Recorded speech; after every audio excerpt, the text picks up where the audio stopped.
Ma'am अब ना आपसे एक ऐसा क्वेश्चन पूछूंगा जो जनरली बहुत डिफिकल्ट होता है यूपीएससी वाले बच्चों के लिए। हमें डिसाइड करना कि यार यूपीएससी छोड़ो और कोई और प्लान भी सोचो। मैं अपने इंटरव्यू प्रिपरेशन की बात करके अपने डायरी में पूरे आंसर लिखे हुए थे। मैम हम कैसे प्लान करते हैं इंटरव्यू प्रिपरेशन की, कौन कौन से एरियाज प्रिपेयर करने हैं, कैसे आंसर फाइनलाइज करने हैं, फिर उनको डिलीवर कैसे करना है, आपने कैसे प्लान करी है पूरी इंटरव्यू की प्रिपरेशन?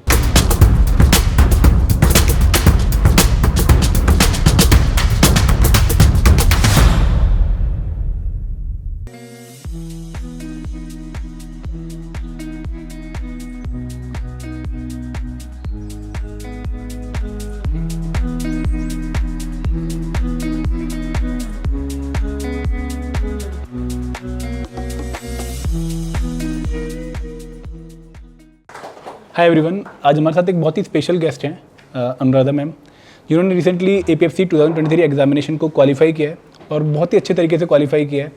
दोस्तों मैं इस पोस्ट के बारे में आप लोगों को बता दूं कि ये एक क्लास ए पोस्ट है, लेवल 10 पोस्ट है, काफ़ी अच्छी गोल्डन अपॉर्चुनिटी मानी जाती है लोगों के लिए और रेगुलर एग्जामिनेशन नहीं आता है। 8 साल बाद भी एग्ज़ाम आया था और इन्होंने उसको क्रैक किया और बहुत मेहनत करी इन्होंने। मतलब इनकी मैं पर्सनल लाइफ के बारे में बता दूँ आपको कि यूपीएससी की प्रिपरेशन स्टार्ट करी इन्होंने, वहाँ पे 4 बार प्रीलिम्स दिया, 1 बार मेंस लिखा, देन स्टेट पीसीएस के एग्ज़ाम दिए, वहाँ पे इंटरव्यू तक पहुँचे। तो बहुत उतार चढ़ाव भरी जर्नी रही, क्योंकि जनरली एस्पिरेंट्स जो है ना प्रिपरेशन में खो जाते हैं और उनको लगता है कि अब हम क्या करें, क्योंकि हमारी जो सोसाइटी है वो जनरली रिजल्ट देखती है, मतलब हमारी मेहनत कोई नहीं देखता, दे विल ओनली आस्क कि भाई क्या बना। ठीक है, तो अल्टीमेटली इनके पास अब कुछ कहने को है कि I am finally an APFC officer और बहुत प्राउड है हम सबको। हमने एक बहुत छोटा सा रोल इनकी प्रिपरेशन में जो है किया है। हमने सिर्फ इनको जो है paid mock interview guidance program दिए। इन्होंने सेल्फ स्टडी से एग्जाम क्वालिफाई किया है। तो let's have a big clap for Anuradha ma'am. Anuradha ma'am, आप अपनी प्रिपरेशन जर्नी को अगर समराइज करना चाहें हमारे टीचर्स के लिए और हमारे मेंटर्स के लिए। Hello everyone, my name is Anuradha. I have done my graduation from Aligarh Muslim university. I start my preparation from 2017। उसके बाद मैंने, जो सर ने बताया कि यूपीएससी यूपीपीसीएस के मेंस थे। मुझे लगता है कि प्रिपरेशन करने में कई फेजेस में हमें देखना पड़ता है। फर्स्ट तो होता है कि हमें सिलेबस को अच्छे से अंडरस्टैंड करना, एग्ज़ाम पैटर्न को समझना। सेकंड होता है कि अपनी लाइफ मैनेजमेंट, टाइम टेबल बनाना। और थर्ड होता है कि अपना जो इमोशनल और फिज़िकल, मेंटल जो तीनों स्टेज है उसको स्टेबल रखना। बहुत बढ़िया। और मैं बता दूं मैडम के बारे में कि जब मैडम का रिक्रूटमेंट टेस्ट क्वालिफाई हुआ था तो इनके हेल्थ इश्यूज़ हो गए थे और इंटरव्यू की प्रिपरेशन में इन्होंने काफ़ी उस चीज़ को जो है सहा है और उसका फिर उसको उन्होंने ओवरकम भी किया है, सॉल्यूशन भी उसका देखा है। तो जैसे जनरली मैडम को शायद ऊपर देख के बोलने की आदत थी, but now she is doing a lot of work on this particular direction और काफ़ी इंप्रूव किया है इन्होंने। तो मैम बहुत सारे क्वेश्चंस मेरे मन में जो मैं आपसे इंटरव्यू में पूछूंगा, लेकिन अगर आप में से किसी को कोई क्वेश्चन पूछना है मैडम से रिगार्डिंग योर प्रिपरेशन और anything else, you can ask.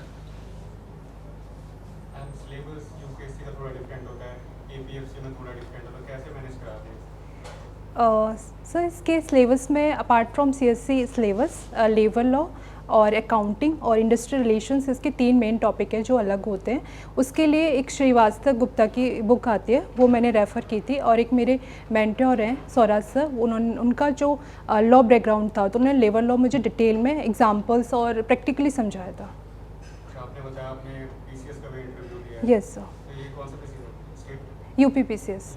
तो आपके डिफरेंस कितना रहा, मतलब दोनों की इसका इंटरव्यू दिया एपीएफसी का उसका? सर पीसीएस का जो इंटरव्यू था वो था मेरा जैन के फर्स्ट वीक में और इसका था मेरा 12 जून को एपीएफसी का। तो फिर कुछ सवाल कुछ रहा होगा ऊपर नीचे क्वेश्चन पूछे गए? स्टेट स्पेसिफिक क्वेश्चंस थे कि आप वेस्टर्न यूपी से हो तो वहाँ पे इतनी अनएम्प्लॉयमेंट क्यों है जबकि इतने सारे इंजीनियर्स कॉलेज हैं, तो ये क्वेश्चंस थे स्टेट स्पेसिफिक। तो बस नेशनल लेवल पे जो यूपीएससी का इंटरव्यू होता है? हाँ सर, उसी की बात कर रही हूँ मैं। ये क्वेश्चंस थे। इसके अलावा बहुत सारे मेरे सोशियोलॉजी बैकग्राउंड था, मेरी पीजी है सोशियोलॉजी में, वहाँ से क्वेश्चंस थे। इसके अलावा मेरी hobbies zardozi, embroidery, under privilege education था कि व्हाट इज़ अंडर प्रिविलेज होता है, राइट टू एजुकेशन।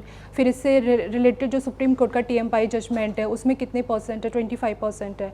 और इसके अलावा न्यू एजुकेशन पॉलिसी, मैंने टीचिंग की थी कुछ टाइम, तो वहाँ से आपका क्या एक्सपीरियंस रहा। फिर आपने स्ट्रीम चेंज किया, साइंस से आप आर्ट में गए, क्यों गए, फिर ऐसी क्या वजह थी कि आप यूपीएससी में क्यों आए, सारी चीज़ें पूछी थी। कोई और क्वेश्चन पूछना चाहे प्लीज़? मैं आपकी इतने सारे जो फॉलबैक्स थे इसके बाद रिकवर कैसे किया, मतलब एक बार फिर से स्टार्ट करना, वो कैसे किया? सर मुझे लगता है सेल्फ मोटिवेशन सबसे इम्पोर्टेंट है इस एग्ज़ाम में थ्रू आउट जर्नी। उसके लिए आप खुद से ला सकते हैं, अपने पेरेंट्स से ला सकते हैं। मेरे साथ मेडिकल इशू बहुत ज़्यादा थे, मैं बेड रेस्ट पर थी पिछले 2 साल से, मैंने लेट के पढ़ाई की थी। तो मुझे लगता है कि एक अपना गोल डिसाइड करो लाइफ का, वर्क ऑन दिस, जो भी आपका गोल है वर्क हार्ड करो, और उसमें एक चीज़ पहले सोच लो, समझ लो, उसके बाद करो। मुझे ये बोलना चाहूँगी, डायरेक्ट करना ही नहीं चाहिए, और पूरा plan wise step by step करो, क्योंकि आप हर दिन आप एक स्टेप चढ़ते हो तो फाइनली आप गोल तक पहुँच जाते हैं। सर मेरा भी मतलब वो रियलाइजेशन था कि आपकी इतनी लंबी जर्नी है और यूपीएससी का एंड ऑफ लाइबिलिटी बन जाता है जब 1 साल 2 साल 3 साल निकलते हैं। Yes, sir. आप यूपीएससी में दे रहे थे, स्टेट पीसीएस दे रहे थे, तो मतलब मेरा भी ये था कि आपको कभी लगा कि गिव अप करने वाला, कि जैसे आप छोड़ देती हूँ, नहीं चलती, कुछ और कर लेती हूँ? सर मुझे ऐसा कभी नहीं लगा। मेरे फादर का बहुत ज़्यादा इमोशनल सपोर्ट था, और during my interview phase I lost my father, और उनका सपना था कि मैं कुछ करूं, तो वो मेरे लिए इमोशनली काफ़ी स्ट्रॉन्ग पॉइंट मैंने बनाया उस चीज़ को। Great ma'am, great.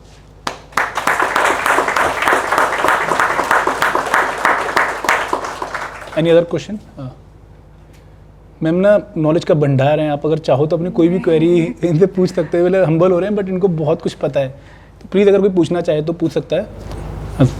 मैम जैसे पेपर जो है काफ़ी डायनामिक लोगों ने कहा है कि रहा था, तो आपने कैसे एग्ज़ाम देते हुए कैसा लगा था आपको, या फिर कैसे टैकल किया इसको? पेपर काफ़ी टफ था। हिस्ट्री मेरा ऑप्शनल रहा है, हिस्ट्री का मेरा वहाँ से हो गया था। अकाउंटिंग में से बहुत ज़्यादा नहीं आता क्योंकि मेरा बैकग्राउंड नहीं था। मैंने अनअकैडमी की वीडियोस देखी थी, जो उसके बेसिक क्वेश्चंस थे वो मैंने कर दिए थे, बाकी छोड़ दिए थे। मैथ्स मेरा बैकग्राउंड रहा है क्योंकि मेरी फिजिक्स ऑनर्स थी, तो साइंस का और मैथ्स का वहाँ से हो गया था। पॉलिटी में मुझे पर्सनली इंटरेस्ट है, वहाँ से हो गया था। और इंग्लिश का पोर्शन आता है 20 क्वेश्चन, वो न्यूज़पेपर से कवर हो जाता है, जो वोकैब वगैरह आता है। मतलब अगर सारा पेपर में देखूँ तो इंग्लिश ही मुझे ईजी लगा था, बाकी सारा टफ था। और बाकी अपार्ट फ्रॉम दिस क्वेश्चंस जो थे, जो PYQ थे, 2-4 क्वेश्चन वहाँ से भी आए थे। और मैंने बताया लेबर लॉ जो था वो मुझे प्रैक्टिकली समझ आ गया था।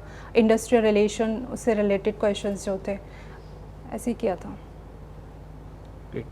मैम ये आपके लिए एक एप्रिसिएशन भी हमारी तरफ से, Thank एक बुक you. है, आई होप आप पढ़ेंगे पक्का। Thank you sir, thank you so much. Thank you ma'am, thank you.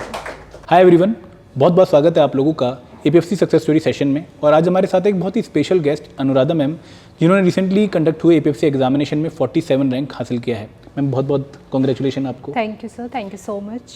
दोस्तों इस पर्टिकुलर सेशन में हम इनकी जर्नी की बात करने वाले हैं, किस तरीके से इन्होंने UPSC UPPSC जैसे एग्जामिनेशन देने के बाद इस एग्ज़ाम को क्वालिफाई किया, वो जानना चाहेंगे। प्लस इनकी पर्सनल लाइफ और इनकी मोटिवेशन के बारे में भी जानना चाहेंगे। तो आप लोगों के लिए इस सेशन में बहुत कुछ सीखने को है, तो ये सेशन एंड तक पक्का देखिएगा। मैडम सबसे पहले तो मैं जानना चाहूँगा कि आपका बैकग्राउंड क्या है और किस तरीके से आप APFC एग्ज़ाम की प्रिपरेशन में आए। Yes, sir. Sir, my name is Anuradha. I secured All India rank 47 in UPSC APFC exam. Sir, my schooling start from my village. Then I have done my graduation from Aligarh Muslim University. Then I have done my post graduation from IGNOU. और sir इसके साथ ही साथ मैंने net और JRF भी clear किया है history में। और उसके जब सर मेरा जब आफ्टर ग्रेजुएशन मैंने थोड़ा गैप लिया था, उस टाइम मैंने कुछ टीचिंग की थी 3 इयर्स। तो उस टाइम मुझे रियलाइज़ हुआ कि जो साइंस के सब्जेक्ट हैं बेसिकली, उनसे बेटर मैं आर्ट के सब्जेक्ट अच्छे से समझ सकती हूँ, समझा सकती हूँ। तो सर जब मेरे टीचिंग के दौरान जब मैंने आर्ट के सब्जेक्ट पढ़े, तो मुझे लगा कि 80% जो सिलेबस है UPSC का, वो आर्ट के सब्जेक्ट से रिलेट करता है।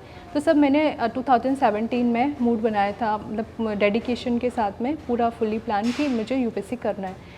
सर वहाँ से मेरी जर्नी स्टार्ट हुई, और एट द एंड ऑफ 15 जुलाई 2024, इतनी लंबी जर्नी हो गई, आई गॉट सिलेक्टेड। और सर इस जर्नी में बहुत सारे अप्स एंड डाउन्स आए कि फर्स्ट तो था कि मेरा कोई बेस नहीं था, मेरी फैमिली बहुत ही हम्बल बैकग्राउंड है, कोई सिविल सर्विस के बारे में सोचता भी नहीं, मुझे पता भी नहीं था कि UPSC होता क्या है बिफोर आई प्रिपेयरिंग एग्ज़ाम। और सर फिर उसके साथ ही मेरे हेल्थ इश्यूज़ रहे, आई शिफ्ट इन दिल्ली, तो उसके साथ ही बहुत सारे इश्यूज़ थे। और सर एक मेरा मोटिवेशन सपोर्ट था my father, I lost my father during interview. और वो बहुत बुरा टाइम था मुझे मैनेज करना, समहाउ आई मैनेज्ड। ये सारे प्रोसेस रहा sir. I am sorry for your loss. Ma'am APFC exam का जो इंटरव्यू था वो लगभग 1 साल के बाद जो है प्लान हुआ। Yes sir. मतलब जो रिजल्ट था वो 20 जुलाई 2023 को आ चुका था। Yes sir. लेकिन इंटरव्यू आ रहा है करते करते 1 साल के बाद इंटरव्यू हुआ। Yes, sir. तो इतने लंबे समय तक खुद को मोटिवेट रख पाना मतलब बहुत डिफिकल्ट होता है, तो Yes, आपने sir. कैसे मैनेज किया मैम ये? सर डिमोटिवेशन तो मुझे भी हुआ था, बट मैंने कुछ और एग्ज़ाम्स भी साथ साथ पैरेलल दे रही थी। मेरा मेंस था यूपी का, फिर इंटरव्यू था, और भी मेरे कुछ एग्ज़ाम्स थे। फॉर एग्ज़ाम्पल कि यूपी पीसीएस का 17 मार्च को होने वाला था, बट वो पोस्टपोन हो गया। इसके साथ ही सब सेल्फ मोटिवेशन के लिए मुझे लगता है कि जो भी आपकी कंडीशन है उसको बेस्ट समझो, और उसके लिए आप या तो डीप मैं करती थी कि डीप ब्रीथिंग एक्सरसाइज या सेल्फ पॉजिटिव टॉक करना, अपने पेरेंट्स से बात करना, जो लोग आपको अच्छे से समझ सकते हैं, जो आपकी मेहनत पे विश्वास करते हैं, उन लोगों के टच में रहना। और सर दिल्ली जैसे सिटी में यहाँ पे काफ़ी नेगेटिव एनवायरनमेंट भी मिलता है, Right. कुछ लोग मिलते हैं ऐसे, तो एक अच्छा पॉजिटिव एनवायरनमेंट मिलना बहुत ज़रूरी है। ऐसे ही लोगों को अपने साथ अपने फ्रेंड सर्कल में रखिए। Right ma'am. मैम आपने जैसे बताया कि आप बहुत हम्बल बैकग्राउंड से हैं, Yes, sir. ठीक है, आपके father mother and then brother and 2 sister हैं, Yes, sir. तो मैम उनसे कैसे आपने बोला कि मैं दिल्ली जाके यूपीएससी की प्रिपरेशन करना चाहती हूँ, Yes, और दिल्ली ही क्यों मैम? सर मेरी एएमयू से एजुकेशन हुई थी अलीगढ़ में, तो वहाँ पे ऐसा कुछ भी कोचिंग इंस्टीट्यूट या कुछ भी था नहीं, कोई इन्वायरमेंट नहीं था, कुछ पता नहीं था। मेरी सिस्टर है बड़ी वाली ममता दीदी, वो नोएडा में रहती है, तो I stay in that home. और उसके कुछ टाइम बाद मैं दिल्ली में शिफ्ट की थी। डायरेक्ट मुझे परमिशन नहीं मिली थी। मैंने अपने पापा को बोला था कि मैं दीदी के पास रह के पढ़ाई करूँगी। फिर मैंने बोला कि पापा यहाँ पे पढ़ाई नहीं हो पा रही है फैमिली में, ऐसे करके मैंने दिल्ली में शिफ्ट किया था। डायरेक्ट मुझे अलाउ नहीं किया था। और सर मैं मेंशन करना चाहूँगी, मैं अपने गांव की फ़र्स्ट लड़की थी जो मैं साइंस से पढ़ी, फर्स्ट लड़की थी Great. मैं एएमयू में पढ़ी, Great. और फर्स्ट लड़की है कि जो यूपीएससी क्रैक किया। Great, ma'am, great. तो बैकग्राउंड बहुत ही हम्बल है। मैं बस यही बोलती, मेरे फादर लेक्चरर थे पॉलिटिकल साइंस में और रिटायर हुए थे वो जब प्रिंसिपल थे। और मेरी 2 सिस्टर हैं, 2 बोथ आर हाउसवाइफ, और मेरे एक ब्रदर हैं, वो घर की चीज़ें संभालते हैं, घर संभालते हैं पूरा सब कुछ। ये बैकग्राउंड है। तो मैम घर में आपके जैसे सरकारी नौकरी का माहौल आपके माइंड में कैसे आया कि मुझे सरकारी नौकरी की तरफ ही जाना है, क्योंकि आपने बताया सिस्टर हाउसवाइफ्स हैं, जी। तो आपके घर में नहीं था कि चलो इनकी भी शादी करते हैं, ये भी हाउसवाइफ, मतलब कैसे आपने घर वालों को बनाया कि नहीं मुझे तो सरकारी नौकरी करनी है? सर जब इस प्रिपरेशन में आ जाते हैं ना, और फिर आपकी प्रीलिम्स क्लियर होने लग जाए, तो फिर आपको कॉन्फिडेंस आ जाता है। और मेरे फादर को मेरे पे कॉन्फिडेंस था। मैम वो स्टार्टिंग पॉइंट है ना, जब घर वालों को बताया होगा कि मैं हाँ। यूपीएससी की प्रिपरेशन करना चाहती हूँ। सर जो मेरे अभी सबसे स्ट्रॉन्ग पॉइंट थे, माय फादर, उन्होंने बोला था कि कर लेगी, कल हो जाएगा। मैंने कहा नहीं, मैं कर लूँगी, मुझे पूरी डेडिकेशन के साथ करना है। और मेरे भाई हैं, उन्होंने बोला था कि नहीं ताऊ जी ये कर लेगी। सबने सपोर्ट किया था स्टार्टिंग से लेके एंड तक, क्योंकि आपकी सफलता होती है तो बिल्कुल। सभी लोगों का योगदान होता है। मेरे बहुत सारे लोगों का योगदान है, मतलब इतनी लंबी जर्नी है। फिर मेरे बाद में हेल्थ इश्यूज़ भी हुए, वहाँ पे भी मुझे मेरे सारे फ्रेंड्स ने, फैमिली ने, सभी ने सब बहुत सपोर्ट किया। मेरे डॉक्टर इवन बहुत ज़्यादा खुश हैं। Great great. मैम एक और चीज़ पूछूंगा कि आपने ना ग्रेजुएशन करी थी फिजिक्स ऑनर्स में, Yes, sir. देन आपने पोस्ट ग्रेजुएशन करी सोशल में, हिस्ट्री में, है ना, History में, तो आपके yes, सब्जेक्ट बिल्कुल चेंज हो गए। Yes sir. तो अगेन हमारे जो घर वाले होते हैं वो डांटते हैं कि तूने जो पहले ग्रेजुएशन में किया वही करना, पोस्ट ग्रेजुएशन में क्या नया कर रही है, तो ऐसा कुछ फोर्स रिएक्शन आया था घर वालों की तरफ सर से? मैंने बताया नहीं था कि मैं पोस्ट ग्रेजुएशन में कर रही हिस्ट्री सोशियोलॉजी में, मैंने घर पे नहीं बताया था ये बात। ठीक है मैम, जब आपने टीचिंग करी उसके बाद, यस सर। तो टीचिंग से फिर यूपीएससी की तरफ इंक्लिनेशन कैसे आया आपका? सर मुझे कॉन्फिडेंस बिल्डअप हुआ कि मैं चीज़ों को समझ के दूसरों को समझा सकती हूँ। तो यूपीएससी एग्ज़ाम भी यही होता है कि आपको समझना है, फिर डिलीवर करनी है अपनी नॉलेज। तो मुझे वहाँ से कॉन्फिडेंस बिल्डअप हुआ था। ग्रेट। हम जनरली में जब हम यूपीएससी की तैयारी स्टार्ट करते हैं ना, तो हमारा माइंडसेट ऐसा होता है कि यार इतना बड़ा क्या ही एग्जाम है, 2 साल तैयारी करेंगे, हाँ। आराम से निकाल देंगे और फिर हम आईएएस आईपीएस बन जाएंगे। आपका भी कुछ ऐसा ही माइंडसेट sir. रहा होगा, पर यूपीएससी ने पक्का आपको परेशान किया होगा मैम। Yes sir. तो किस तरीके से आपने उस पर्टिकुलर फेज को निकाला जहाँ पर आप प्रीलिम्स दे रहे हैं, क्वालिफाई नहीं हो रहे हैं, फिर इशू आ रहा है, फिर घर वालों को जवाब देना पड़ रहा है, तो बहुत डिमोटिवेशन होती है। Yes, और sir. बहुत सारे एस्पिरेंट्स का डिमोटिवेशन ये होती बहुत है। बड़ी प्रॉब्लम। तो वो फेज आपने किस तरीके से मैम ओवरकम किया? सर प्रॉब्लम बहुत आई थी। मुझे लगता है कि सबसे पहले आप छोटी छोटी स्टेप्स बनाइए। फॉर एग्जांपल कि you break your syllabus particular in a study session, और उस स्टडी सेशन ऐसा होना चाहिए जो कि मैनेजेबल हो, कि आप कर सको। और उस डेली स्टेप्स को वीकली और मंथली उसे आप फॉलो करिए। एक टेस्ट सीरीज ज्वाइन कर लीजिए, और वहाँ से आपको जब मार्क्स आते हैं तो उससे कॉन्फिडेंस बिल्डअप होता है। फिर घर वाले बोलते हैं तो फिर उनसे मुझे लगता है कि अगर आपके घर वाले सपोर्ट कर रहे हैं तो बहुत अच्छी बात है। अगर नहीं कर रहे हैं तो मैं इस चीज़ में थोड़ा सा, मेरे फादर को छोड़ के मेरी बाकी फैमिली बहुत ज़्यादा सपोर्टिव नहीं थी। स्टार्टिंग में तो थे, बट फिर कुछ टाइम बीत गया था तो उन्हें लगा था कि शायद नहीं होगा। तो एक तो मेरे स्ट्रॉन्ग पॉइंट था माय फादर, उसके अलावा एक सौराज सर हैं जो कि मेरे मेंटर रहे थे, उन्होंने मुझे पर्सनली काफ़ी गाइड किया था मुझे through out my holistic preparation कि कैसे करना है, क्या करना है, कैसे आपको हर चीज़ मैनेज करनी है। अगर आपको ऐसे कोई मेंटर मिल जाते हैं तो बहुत अच्छी ईजी हो जाती है जर्नी। राइट मैम, ये बहुत अच्छी बात बोली मैडम ने कि अगर आपको लग रहा है ना कि चीज़ें लंबी जाएंगी और डिफिकल्ट होंगी तो उनको ब्रेक कर लो छोटे छोटे पार्ट्स में, क्योंकि छोटे छोटे जब हम गोल अचीव करते हैं तो हमारा long term goal automatically achieve हो जाता है। Great ma'am. मैम यूपीएससी की प्रिपरेशन के बाद हमारा रुझान जो है स्टेट सिविल सर्विसेज की तरफ चला गया। आपने बीपीएससी का एग्ज़ाम दिया, आपने जो है यूपीपीसीएस का एग्ज़ाम दिए, तो एक अच्छा बैकअप है क्या स्टेट पीसीएस यूपीएससी एग्जामिनेशन का? सर मुझे अच्छा लगता है। मुझे लगता है कि वो एक ऐसा एग्ज़ाम है, यूपीपीसीएस मैंने टारगेट किया है कि अगर आप फोकसली उसे अच्छे, क्योंकि यूपीएससी के बहुत कभी कभी होता है कि प्रीलिम्स में सीसेट बहुत टफ आ गया या फिर ऐसे आउट ऑफ सिलेबस कुछ क्वेश्चंस आ जाते हैं, रैंडम क्वेश्चन पूछ लेते हैं। स्टेट सिविल सर्विस में ऐसा कम होता है कंपैरेटिवली यूपीएससी। ग्रेट मैम, अब ना आपसे एक ऐसा क्वेश्चन पूछूंगा जो जनरली बहुत डिफिकल्ट होता है यूपीएससी वाले बच्चों के लिए। हमें डिसाइड करना कि यार यूपीएससी छोड़ो और कोई और प्लान भी सोचो। Yes sir. ठीक है, जैसे आपने स्टेट सिविल सर्विस सोचा, फिर आपके माइंड में एपीएफसी ईओ Yes, sir. आया होगा, Yes, बट जनरली यूपीएससी वाले बच्चे ना जब कोर मूड में होते हैं प्रिपरेशन की और काफ़ी मेहनत कर रहे होते हैं, उनको लगता है कि ईओ नहीं, हमारी sir. प्रिपरेशन डायल्यूट हो जाएगी। तो आपके माइंड में भी ऐसा आया होगा, तो कैसे आप शिफ्ट किए इन पर्टिकुलर एग्जामिनेशन की तरफ? सर मैंने 3 अटैम्प्ट दिए थे तो मैंने कोई एग्ज़ाम नहीं दिया था। यूपीपीसीएस तो देती थी बट अदर एग्ज़ाम नहीं दिया था। बट 2021 में मैंने ईओ दिया था तो उसमें मेरा 2 मार्क्स से प्रीलिम्स रुका था, तो मुझे एक कॉन्फिडेंस आ गया था कि इसे अगर मैं अच्छे से मैनेज करती हूँ तो आई कैन डू इट। तो ये मैंने इसलिए टारगेट किया। सेकेंड थिंग थी, इस बार मैं यूपीएससी नहीं दे रही थी क्योंकि मेरे हेल्थ इश्यूज़ थे, तो मैंने यूपीपीसीएस टारगेट किया था। तो यूपी का और इसका जो मेरा पहला बैकग्राउंड था, मैंने नोट्स वगैरह काफ़ी 2021 में काफ़ी मेहनत की थी इसके ऊपर, तो वो सारा रिवीजन किया तो ये हो गया। अगर प्लान बी की बात आती है, मुझे लगता है बहुत ज़रूरी है, मगर मेरे केस में बोला जाए कि अगर आप 2-3 साल दे दो यूपीएससी को, अगर नहीं होता है तो you should focus on plan B, because of कि कंपटीशन बहुत ज़्यादा है। और ये चीज़ नहीं है कि आपको डिमोटिवेट, इससे मोटिवेशन मिलता है। मैंने नेट जेआरएफ किया तो मुझे लगा कि हाँ मेरे पास एक बैकअप है, आई कैन डू समथिंग अगर यूपीएससी नहीं होता है तो। Right ma'am. अगेन जो एपीएफसी यूएस एग्जामिनेशन है, इनके बारे में इन्फॉर्मेशन बहुत कम है। Yes, अगर आप ऑनलाइन भी देखें और इवन कोचिंग इंस्टीट्यूट्स बहुत रेयर हैं। Yes, sir. तो जब हम ऐसे एग्जाम की प्रिपरेशन स्टार्ट करते हैं तो हम सबसे पहले देखते हैं कि यार हमारे एग्जिस्टिंग एग्जाम से ओवरलैप करता है नहीं करता है। Yes, sir. तो आपने जब पहली बार इसका सिलेबस देखा होगा तो आपके माइंड में चीज़ें आई होंगी कि यार अकाउंट्स भी है, हायर एंड लेबर लॉ भी Yes, है, sir. तो कैसे प्लानिंग करी? मतलब वो प्लानिंग बहुत जरूरी थी आपके लिए, तो आपने कैसे मैनेज किया अपने यूपीपीसीएस की प्रिपरेशन को और प्लस एपीएफसी की प्रिपरेशन को? Yes sir. सर इसका जो 75% सिलेबस है, it is similar to CSC. Apart from that accounting, labour law, industrial relation और इसके अलावा इंग्लिश का पोर्सन है जो कि आपका थोड़ा डिफरेंट है।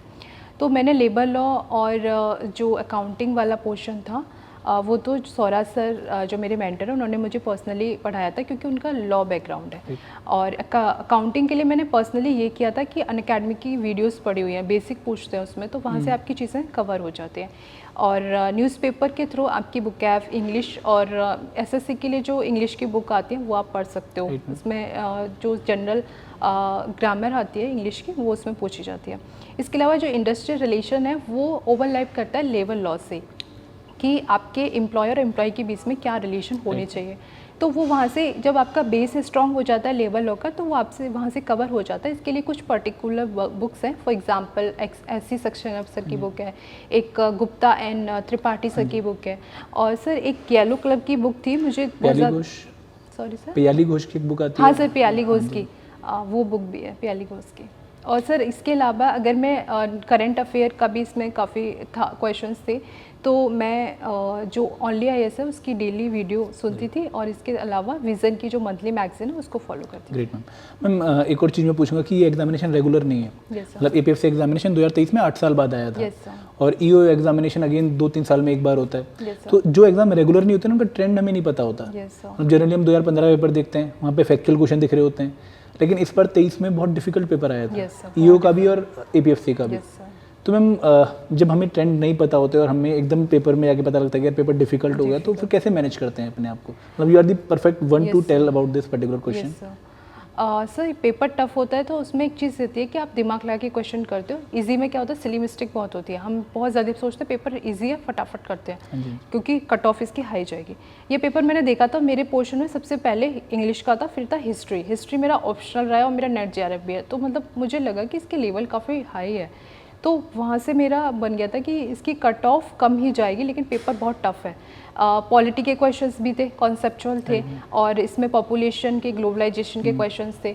तो वो जो क्वेश्चंस आ रहे थे उनमें सोचना पड़ रहा था, टाइम कम पड़ रहा था। सर मेन प्रॉब्लम ये हुई थी। नहीं सर, आपने EOA दोनों दिया था, APFC और EOA? सर नहीं, मैंने APFC दिया था। ठीक है, उसी कोई कारण कि आपने EOA नहीं दिया? सर उसमें ना एक फॉर्म फिल करना होता है फीमेल के लिए, रजिस्ट्रेशन फ़ी नहीं लगती है। अच्छा। तो सर मैं फिल कर रही थी उस टाइम पे, वो EO टिक नहीं हो पाया, APFC हो गया, क्योंकि उसमें फ़ी कट नहीं होती, तो पता नहीं चला था। राइट मैम, एक और बात की, इसकी नोटिफिकेशन फरवरी में आई थी। Yes sir. और एग्जाम डेट अनाउंस नहीं होती हैं इन पर्टिकुलर Yes, एग्जाम्स sir. की, और हम जनरली कैलेंडर देखते हैं UPSC का कि रिक्रूटमेंट टेस्ट की डेट्स कहाँ पर हैं। तो यहाँ पर हमारे पास अगेन कोई एग्जाम डेट नहीं होती है, तो टारगेट नहीं बन पाता कि कब तक हम प्रिपरेशन करें। और फिर UPSC ने एकदम 2 जुलाई की डेट फेंक दी सबके सामने, Yes, sir. वो भी जस्ट 1.5 महीने पहले एग्जाम से। तो उस टाइम पर बहुत डिफिकल्ट रहा होगा मैनेज करना आपके लिए। Yes sir. तो कैसे आपने अपनी प्रिपरेशन प्लान करी फिर for the end moment? Sir मेरा बेस 2021 का बन गया था, जब मैंने EO का एग्ज़ाम दिया था, वो मैंने पढ़ा था। इसके अलावा मैंने सारे PY UPSC के जितने हुए थे प्रीलिम्स के, वो मैंने किए थे, EO के जितने थे वो मैंने किए थे। इसके अलावा जो मेरा कोर बेसिक इसमें एक चीज़ इसमें अच्छी हुई थी कि क्वेश्चंस मोस्टली बेसिक से पूछे गए थे, कोर एरिया से, Right. जो मैंने अच्छे से प्रिपेयर किया था। मैम, रिक्रूटमेंट टेस्ट की हमने बात करी, मैम इंटरव्यू का एक्सपीरियंस कैसा रहा आपका?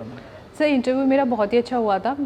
कुछ क्वेश्चंस थे जिसमें मैं सेटिस्फाई नहीं थी, कि फॉर एग्जांपल कि उन्होंने लास्ट में क्वेश्चन पूछा था कि अनुराधा, मान लिया हमने आप APFC बन गए और कुछ एम्प्लॉयर्स हैं जो आपके अंडर नहीं आना चाह रहे हैं और बोलते हैं कि हाँ तो चलता है सिस्टम है, व्हाट विल यू डू? तो मैंने सर बोला, मैं कहा सर लड़ाई लंबी है तो फिर इसका सोल्यूशन भी लंबा ही होगा। और तो उन्होंने कहा नहीं, आपके पास इतना टाइम नहीं, आप फटाफट बताइए कि आप करोगे क्या। तो मैंने बोला सर मैं डॉक्यूमेंटेशन करूँगी, नोटिस दूँगी, you have no time to this, ये आपके सीनियर कर चुके हैं। तो फिर मैंने बोला कि मैं कहा sir I will take a legal action under section 7A and 14B। तो मुझे लास्ट में ये लगा, ये वाला क्वेश्चन मैंने बहुत अच्छे से प्रिपेयर किया था डायरी में, फेज वाइज मैनर में, तो मुझे उस टाइम पे बहुत अच्छे से याद नहीं आ रहा था कि मैं रिकॉल करके उनसे कहूँ कि sir may I take some time, और फिर उसके बाद में मैं रिप्लाई करूँ। तो मैंने फटाफट कर दिया था, तो मुझे थोड़ा सा इसमें अनसेटिस्फाई थी। बाकी क्वेश्चंस वो ऐसे पूछ रहे थे कि साथ के साथ बता भी रहे थे कि you are right, you are rich, ऐसे करके बोल रहे थे वो कि आप सही डायरेक्शन में जा रहे हो। राइट मैम, आपने इंटरव्यू प्रिपरेशन की बात करके आपने डायरी में पूरे आंसर लिखे हुए थे। Yes sir. मैम हम कैसे प्लान करते हैं इंटरव्यू प्रिपरेशन की, कौन कौन से एरियाज प्रिपेयर करने हैं, कैसे आंसर फाइनलाइज करने हैं, फिर उनको डिलीवर कैसे करना है, आपने कैसे प्लान करी है पूरी इंटरव्यू की प्रिपरेशन? सर इंटरव्यू की preparation you should focus on डैफ। आपके जो डैफ है उसमें कीवर्ड्स है, वहीं से क्वेश्चंस बनते। मेरे केस में बिल्कुल यही हुआ था। उन्होंने सारे क्वेश्चन सोशियोलॉजी से पूछा, मेरी हॉबीज़ थी अंडर प्रिविलेज एजुकेशन, उनका फर्स्ट क्वेश्चन ही था कि व्हाट इज़ अंडर प्रिविलेज, उसको डिफ़ाइन किया। फिर जरदोज़ी एम्ब्रॉयडरी थी तो उन्होंने कृष्णा से जोड़ दिया था उसको कि ये ऐसे हुआ। और इसके अलावा मैंने टीचिंग एक्सपीरियंस मैंने मेंशन किया था, तो वहाँ से पूछे गए थे कि आपका क्या वो था। न्यू एजुकेशन पॉलिसी के बारे में पूछा था उन्होंने। इसके अलावा उन्होंने सुप्रीम कोर्ट का जजमेंट पूछा था राइट टू एजुकेशन में। तो ये सारे क्वेश्चंस जो थे मेरे डैफ को ही टच कर रहे थे। तो मुझे लगता है firstly you should focus on your डैफ। Second कि आपको मॉक्स देने चाहिए। I gave मॉक्स around more than 20। और मैंने एडुटैब पे मॉक दिया था और आई वॉज नॉट सेटिस्फाइड। तो एक सीनियर सर थे IAS ऑफिसर, उन्होंने मुझे बोला था, काफ़ी क्वेश्चंस में पूछे थे तो मैं आंसर सबका किया था, बट मुझे लगा था कि कुछ लैक हो रहा है। तो उन्होंने मुझसे बोला था कि सब कुछ ठीक है, बस तुम थोड़ी थोड़ी स्माइल करती रहना वहाँ पे इंटरव्यू बोर्ड में। फिर मैं कहा sir please give me marks. तो उन्होंने कहा हम रिमार्क्स देखते हैं, मार्क्स नहीं देते। तो फिर उन्होंने फिर बाद में कॉल कराया कि आपका इंटरव्यू काफ़ी अच्छा हुआ था, मोर देन एवरेज। आज हमने जितने इंटरव्यूज़ लिए उसमें सबसे अच्छा आप ही का था। तो एडुटेप से मुझे फ़ायदा ये हुआ कि यहाँ पे जो इंटरव्यूअर्स थे काफ़ी एक्सपीरियंस थे, सीनियर थे, और मुझे ये लगा कि ये भी ब्यूरोक्रेट्स है, मैं जहाँ जा रही हूँ रियल में देने वो भी हैं। तो सर जो सेम जो एनवायरनमेंट था वो मुझे मिला। ग्रेट मैम, एक और चीज़ मैं पूछूंगा कि ये जो प्रिपरेशन है APFC एग्जामिनेशन की, यहाँ पर ना मतलब बहुत लोगों को पता भी नहीं इस प्रिपरेशन के बारे में। तो जब आप सिलेक्ट हुए होंगे आप तो खुश बहुत हुए होंगे, लेकिन जब आपने लोगों को बताया होगा तो उनका डाउट आ गया कौन सी पोस्ट है। यस ठीक है, तो उनको कैसे मतलब फिर आपने टैकल किया, मतलब अगेन कैसे बताया? सर मुझे मेरे घर में कोई सेक्टर में नहीं है तो प्रॉब्लम हुई थी। फॉर एग्जांपल कि आई लॉस्ट माय फादर, तो वो तो थे नहीं, उन्हें नहीं पता था। मेरे चाचा जी हैं, तो मेरे कज़िन बोल रहे थे कि दीदी आपकी पोस्ट समझाने में मुझे 2-3 घंटे लग गए कि क्या होता है कैसे होता है। तो तो सर ये प्रॉब्लम आई थी सभी के साथ में, लेकिन नहीं आता है तो फिर वो बोल देते हैं कि कमिश्नर बनिए। Right ma'am. मैम आपको लग रहा था कि आपकी सिलेक्शन हो जाएगी जब आप इंटरव्यू दे के आए थे? सर जो मेरा रियल इंटरव्यू था वो मेरा अच्छा हुआ था, मुझे बस लास्ट वाले क्वेश्चन पे था। तो फिर मेरे सर से बात हुई थी, एक RPFC सर है, तो मैंने उनसे बोला था मैं सर ऐसे हुआ है, तो उन्होंने कहा कि आपने अगर सेक्शन भी मेंशन कर देना यही बहुत बड़ी बात है, क्योंकि वहाँ पे जाके ये भी याद नहीं रहता है, आप हो जाएगा।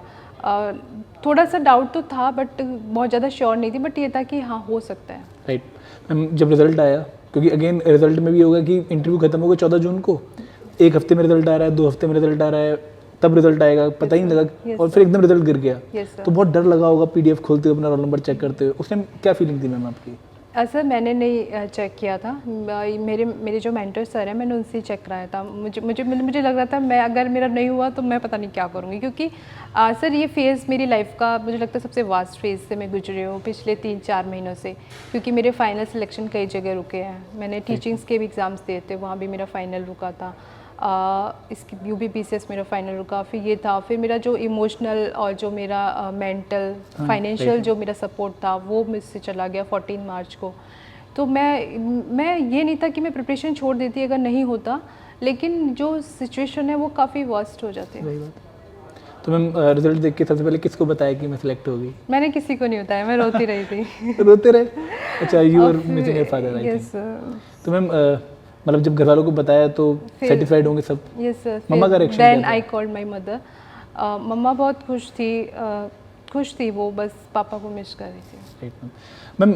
अगेन देखो, मैं आपसे चाहूँगा कि आप हमारे एस्पिरेंट्स को गाइड करें जी कि किस तरीके से ऐसे एग्जाम्स को, जो कि जनरली एक रूल बुक के हिसाब से नहीं चलते, जो कि कभी भी आ सकते हैं, यस सर, वो हमें प्रिपेयर करने चाहिए और पक्का प्रिपेयर करने चाहिए, क्योंकि कहीं ना कहीं वो हमारे जो वर्स्ट फेस ऑफ लाइफ है उसको गुड फेस बना देते हैं। तो आप क्या गाइड करेंगे हमारे एस्पिरेंट्स को मैम?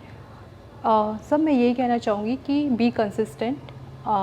इसके अलावा जो भी सिलेबस है उसको अच्छे से समझें, एग्ज़ाम पैटर्न को समझें, एग्ज़ाम की डिमांड को समझें, और जो सिलेबस है उसे ब्रेक डाउन करें सेक्शन वाइज, डेली का स्टडी प्लान करें, फेज़ वाइज मैनर में करें। इसके अलावा स्टे हैप्पी, स्टे हेल्दी और डू हार्ड वर्क, क्योंकि जब आप हार्ड वर्क करते हो तभी स्मार्ट वर्क आता है।